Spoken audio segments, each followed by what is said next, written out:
thank you very much. You're right. This has been 9 years of doing Tampa Home Talk, and this officially starts year 10 for us. Have you been doing it the whole time? Yeah. Off and on.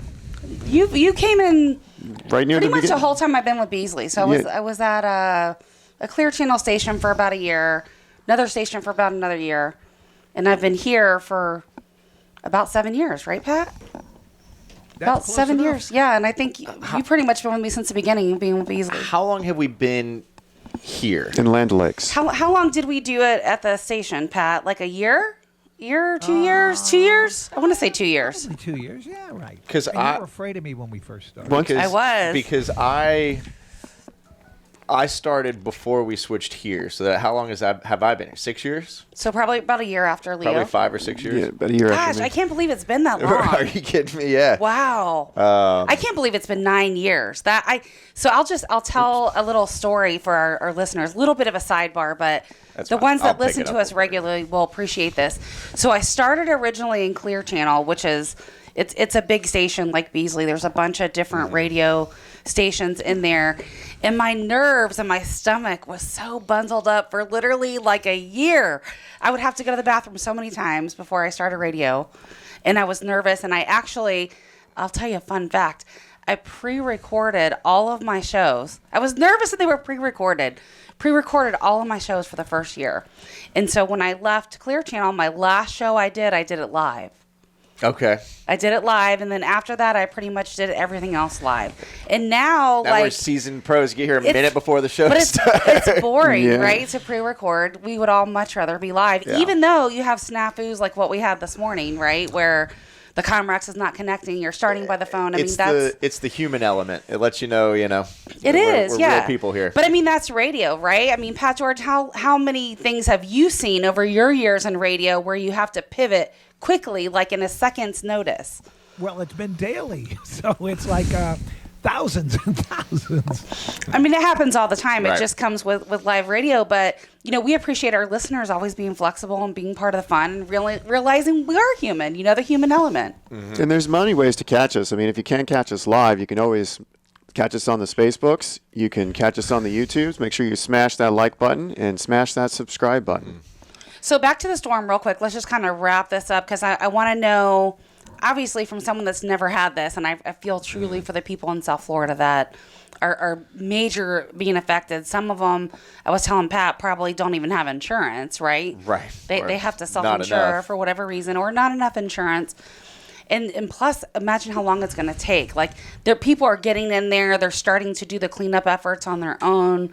But it's literally like they're waiting for the most basic of elements, right? Yeah. Like power and water. Yeah, and I don't want to steal Leo's thunder because he was going to do his tip of the week. So Yeah, Leo Kane, Beryl Engineering and Inspection. So how to make a claim, steps 1 through 7. We're on step number 2, which happens to be the inspection tip of the week. Document your damage now. Yes. Don't wait for a public adjuster. Don't wait for your citizen's adjuster to show up. So show it all when it's yucky. Yeah, before you well, clean show it up. all now, because what ends up happening is if you can time date your damages, you stand a better chance. I know right before the storm rolled through, the week before, I said everyone should be photographing their entire house, inside and outside, photograph, and then put it in the cloud.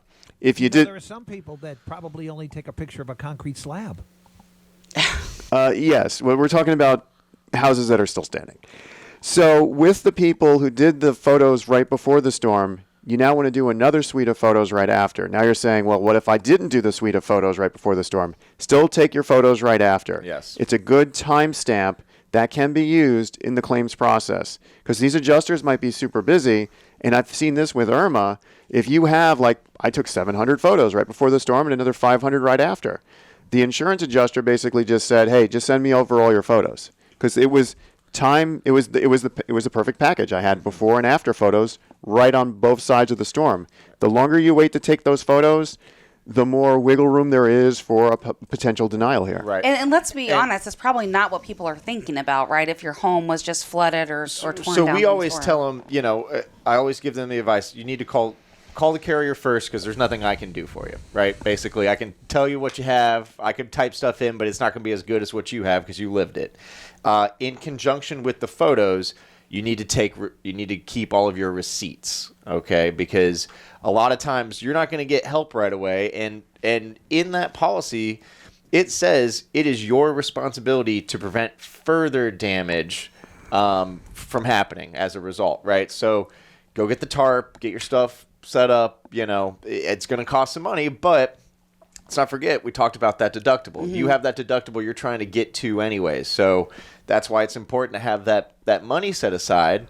So that way you can start this process before, because you're not going to get checks. I mean, nobody's going to get a check this week, right? Right. You might get something from FEMA that'll let you go buy more groceries or something, but it's not. You're talking a couple $100, not a couple $1,000, right? So it's important to save all your receipts. Most policies have built-in loss of use, right? So these people that we talked about that, they don't have a house to go to. They're staying in hotels, that kind of stuff. We talk about it all the time. Save those receipts because that's part of. That brought me back to that question I asked before. Remember what happened? What about? Can you? No. If I were to buy a house. No. I mean, if your house is torn down, why wouldn't you buy a house? You can, but that doesn't count. It's not. Insurance isn't there to make you better. It's there to keep you where you were, right? So it's like you can't go stay at your grandmother's house and claim that, oh, that's a $400. That's not going to work. Right? Unless your grandmother owns the house in a trust and gives you receipts and invoices. Right. If it's, but I mean, so going back to your point, Adam, it's okay. Better, right? I don't know that a hotel is better than living in your house. Right. It's not. But what I'm saying is like you own two houses, right? You're just going to go stay at your second house. No. I'm saying, what if you had to buy? What if you bought another one? Well, that would count as loss of use because if you're renting that other house and now you can no longer rent it. Correct. Now you would have to get. Let's not get in the weeds on that either. But basically, you would have to show the loss, right? It's just if you can't live in your house. Right, but you have to show the damages. You have to show the loss, right? The loss would be the hotel cost, right? The loss would be that. It's not a loss if you're going to your vacation house that you don't live in half the time. Well, the right? people's vacation houses are what got hit. Exactly. Yeah. So it's, again, and now something else that we're seeing, and this is something that people need to be aware of. We're seeing where it's not hurricane deductibles anymore; it's wind deductibles, right? So it'd be any wind damage. So keep that in mind. And then What's the wind deductible? Oh, that's sneaky. Right? That must be a July change. That's pretty sneaky. Well, we see some now where you have 3 deductibles, where you'd have AOP, which is all other perils. Okay. You'd have wind, and then you'd have non-hurricane wind, and then you'd have hurricane wind. That's sneaky. So now, the way I do it when I see those is I make the wind deductible the same as the AOP because that's how other policies are done traditionally. But I give them the option. If they want to save money, they can save money, but it's not really worth it, in my opinion. Now, something else to keep in mind, too, and we see this all the time, especially in the commercial realm, is with people that own the buildings and that kind of stuff already. You already mentioned that. A lot of commercial policies will exclude wind. So, we have clients, and I had a client that's on Bayshore, right? And it's a beautiful house. I mean, you're talking $10 million, right? Just for the house. And his policy without wind is about $8,000. Policy with wind is about $38,000. So he chose to not go with wind, right? Because he's thinking, all right, I'll save $30,000 a year if something happens. I'll just pay for it. We have commercial clients that do the same where I don't want to pay for the wind portion of it, so they won't have wind coverage. So when something like this happens, they're, SOL. That could be a smart move. Let's say you have a tile roof on Bayshore, $8 million house. It's probably a $200,000 roof.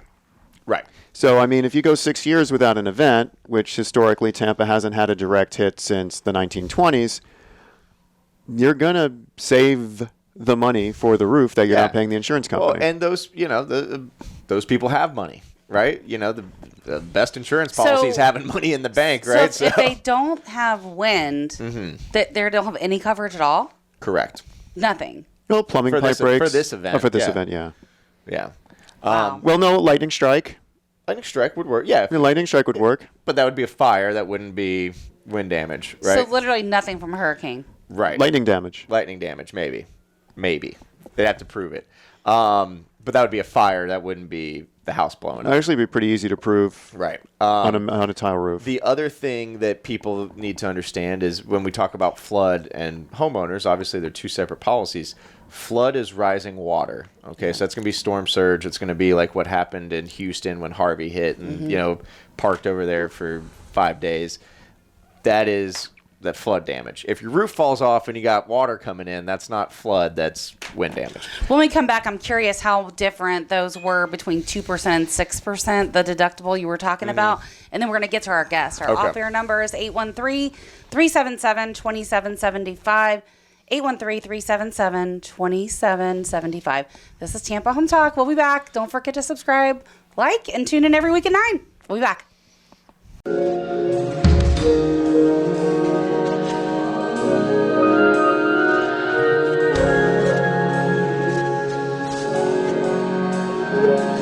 Welcome home, Tampa Home Talk. Leo Kane with Beryl Engineering and Inspection. Packed house today to talk about all your needs. Speaking of which, you've experienced some storm damage, experienced some flood damage. You're probably going to need some flooring.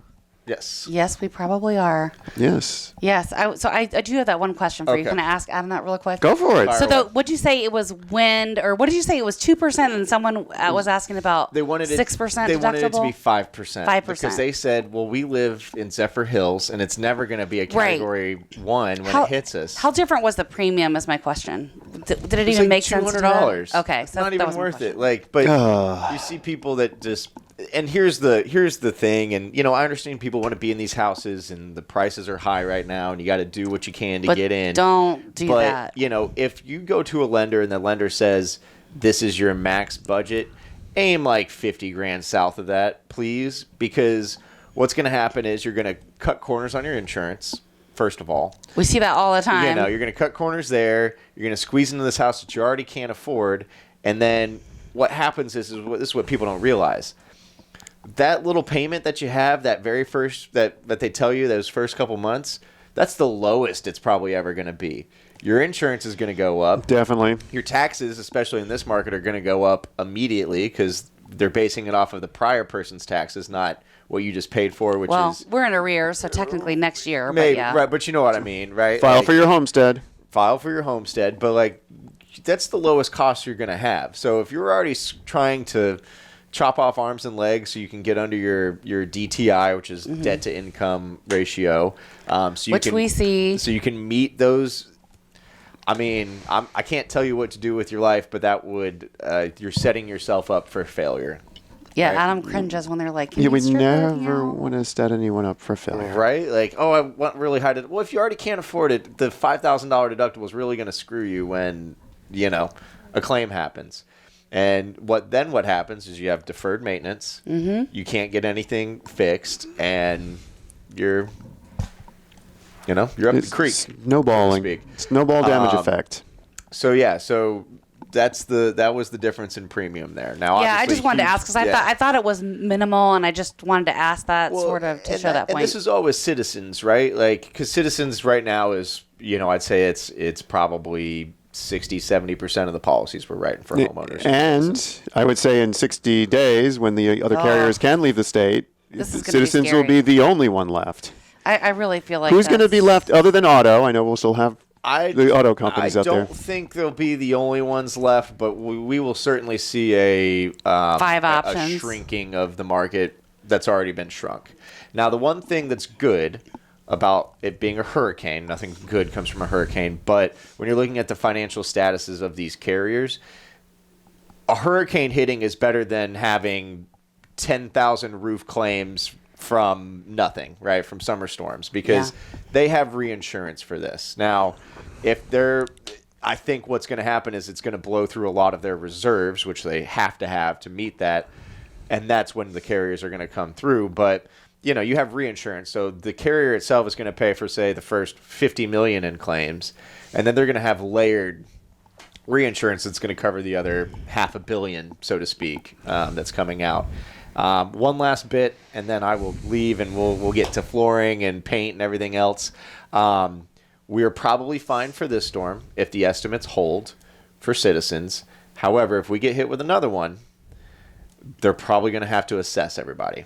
We've talked about assessments multiple times on this show. And it's especially over everybody that has a policy with them. It'll be every 40%. The first round will be everybody that has a policy with them. The second round will be every policy holder in the state, regardless of your carrier. I think what's going to happen, to just theorize, I think once these other carriers do leave the state, and all those policies have to go to Citizens, and Citizens has to pay those claims on top of the claims they're currently looking at, that's when we're going to see that first kick. I wouldn't disagree with you. I mean, let's face it. I think the next thing that's going to happen, and Citizens can only go up so much every year, but they're going to go up the maximum they can every single year. We're going to be looking at $5,000 homeowners policies, average. Not, We're already like 2/3 higher than almost every other place. So yeah, I mean, I would say the average homeowners policy we write right now is about $2,500. yeah, so about right. It'll probably double in the next couple years. Yeah, and to think we used to see policies that were like $500 and $600. Well, and that's like, the problem. we You used to see can't. that. That's the problem. You can't sell $500 policies.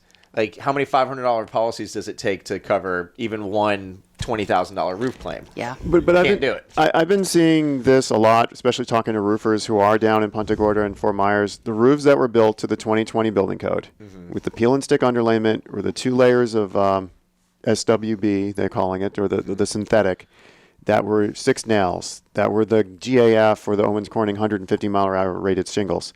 Those roofs held up. Yeah. that's what they're saying. Those have fared better, right? They held up. Single wraps, right?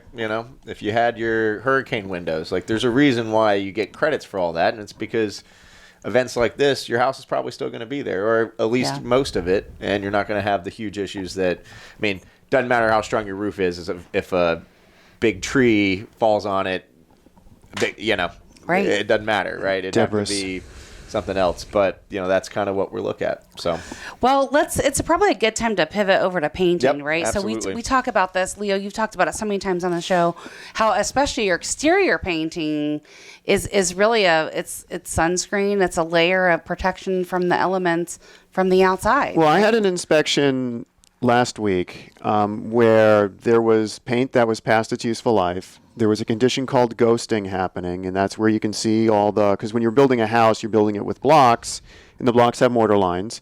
And ghosting is the condition where you can see the outline of all the blocks. And we said it was cosmetic, and they went out and got I thought they were reputable foundation company, and the foundation company says this house has to all be underpinned. And I got into a huge argument with them, with the client, on the phone, and destroyed them. I mean, this is old paint and ghosting, but you got these contractors that if you're a hammer, everything's a nail, and they wanted to throw $36,000 worth of pins in the ground because of old paint. Wow. Well, So and that's- then you ruin that house for insurance purposes forever. Oh yeah, definitely. That's the other thing. So that's why you have to watch out. Your paint's important, because if it goes bad and you get the wrong person out to look at your house, you're going to think you have a house that's sinking into the ground.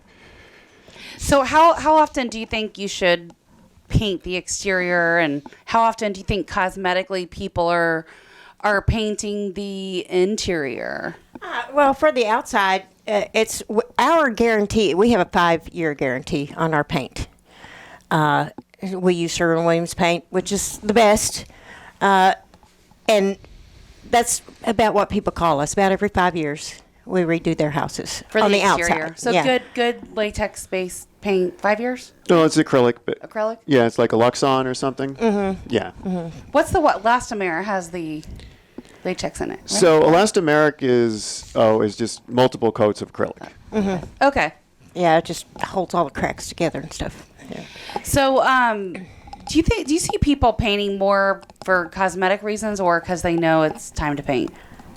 Most of the time, our customers call us because the homeowners association has told them it's time to Gotta paint. paint. It's time to paint on the outside. On the inside, it's mostly cosmetic. People are doing a lot of upgrading. Instead of buying new cabinets, they're asking us to come and paint their cabinets, and we just make them look gorgeous. So that's all cosmetic on the inside. Yeah, the cabinet painting is a really big deal. Like Oh, we've it's seen- huge now. I mean, it's the cost to put in a new kitchen is unbelievable. It is. And so when you think about just being able to paint it and giving it a fresh look, it makes a huge difference. You take those older 80s style oak wood looking cabinets and you paint them white. Oh, and Huge they're difference. gorgeous. It just looks like you got a brand new kitchen. What does it cost usually to paint a kitchen? I know that's kind of a rogue question depending on how many cabinets you have. Yeah, it really depends on how big the kitchen is, but usually it's anywhere between $1,600 and $2,400.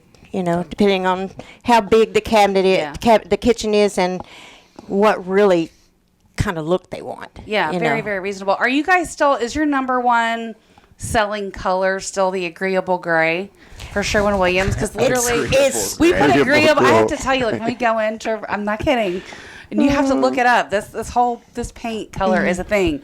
So when we go in to paint a house, we're like, agreeable gray everything, like, because literally it goes with anything. It's like this chameleon type paint. well, right now You don't it's like Rage almost Monster all red? grays right now. But like, is But agreeable, agreeable gray, gray still, like, is the number most. one? Yeah, it is that one Agreeable and gray. the French light gray. What about Flipper Those- Green? Flippers.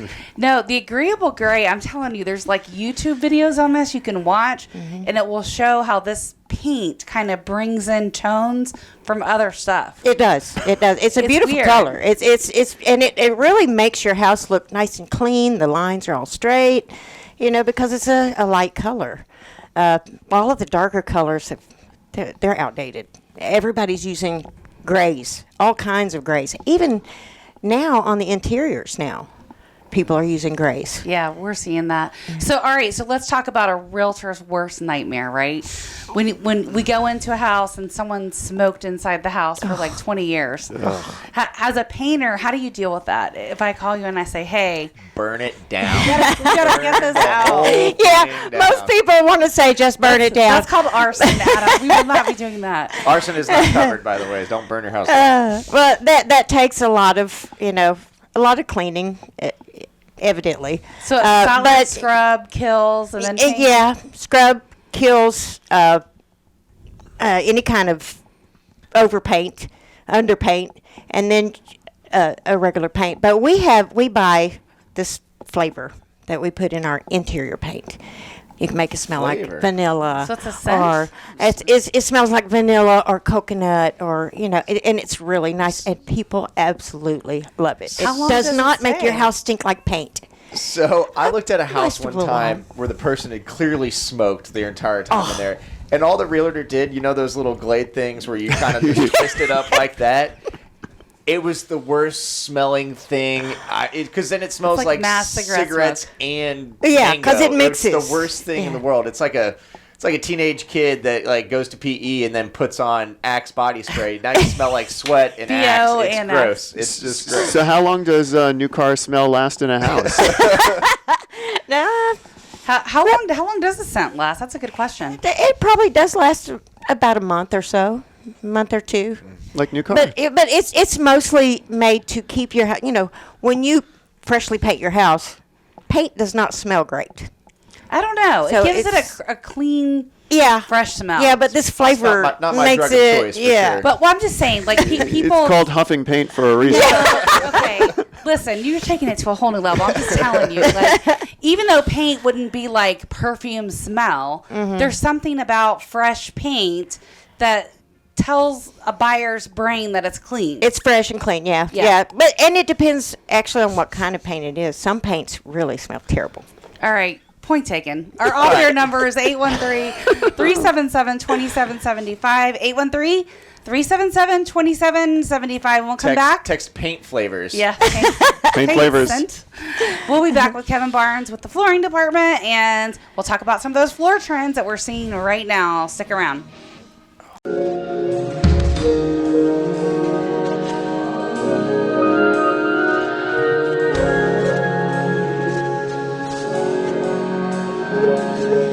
And welcome back. This is Tampa Home Talk.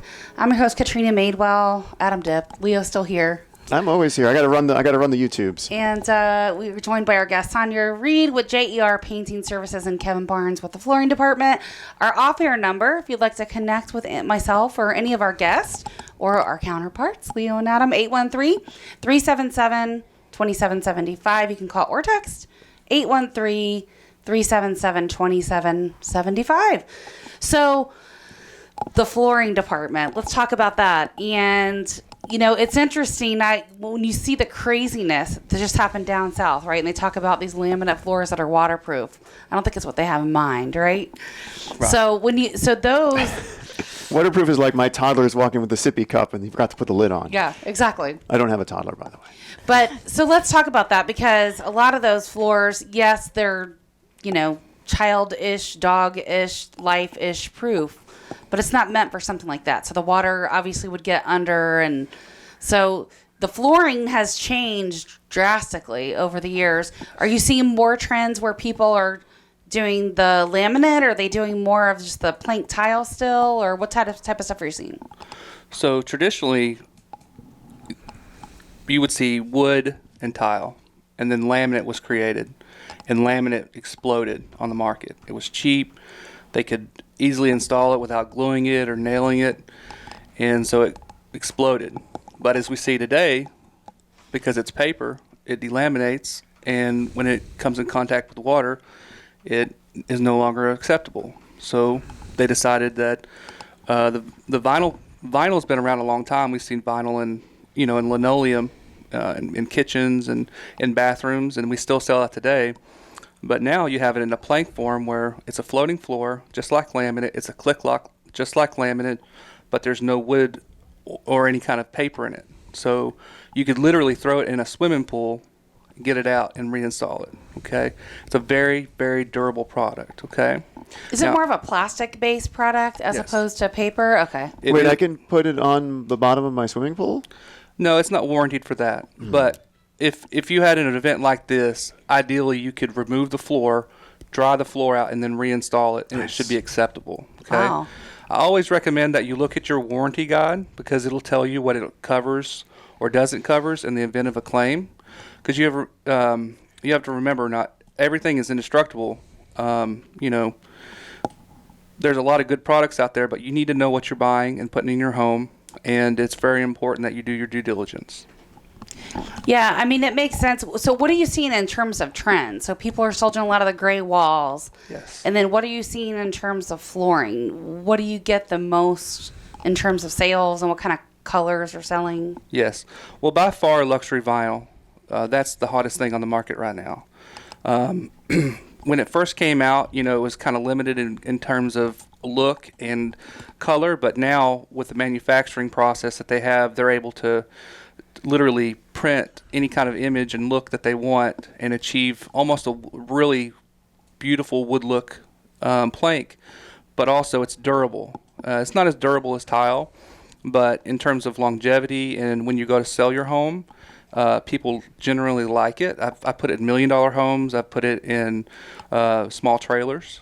And it's still a plastic base, right? Still as a plastic to paper. base, yeah. So the only cost, thing that you have to be cautious about is because it is a plastic floor. If you drug anything heavy across it, you could mar the floor. It's kind of like a friction burn.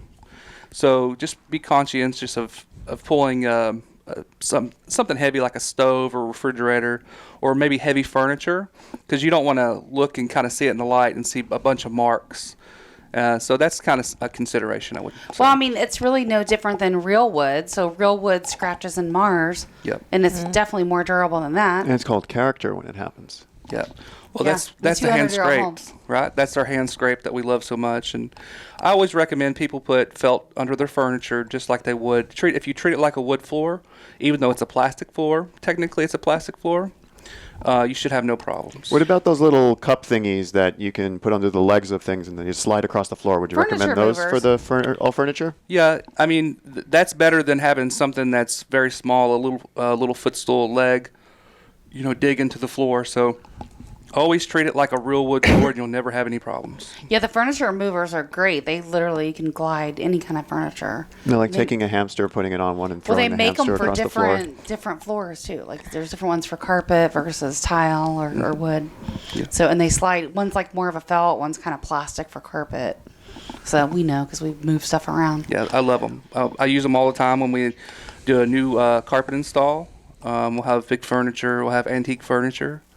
And I've moved, almost 200-year-old pieces of furniture with those sliders, and it's really good. So are you guys seeing still carpet, or are you seeing a little bit more of an uptick back in carpet in the bedrooms?